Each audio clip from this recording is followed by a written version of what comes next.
when Pastor Stephen said, Coke.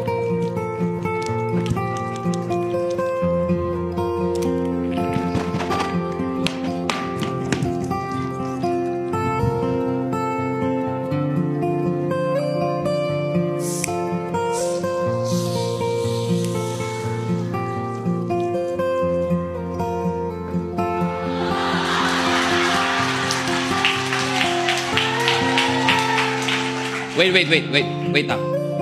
Teka lang. Pareho naman tayo inuga ah. Ba't yung sa'yo sumabog? Yung akin hindi. So walang mali sa shaking. Ang mali, yung nasa loob ng puso natin. Na inilalabas ng Diyos kapag may shaking. So kapag sinake ka ng Lord, huwag mo sisihin yung shaking kasi ito sinake din naman eh. Pero ba't walang lumabas? Kasi tama ang puso eh. As long as tama ang puso natin, wala tayong dapat ikatakot sa shaking. Kasi ang mga shaking ng buhay, ginagawa ng Lord dyan para ilabas yung mga bagay na hindi dapat nandyan. Inaalaw ng Diyos na ma-shake ang buhay natin for us to realize what really matters in your life. Amen?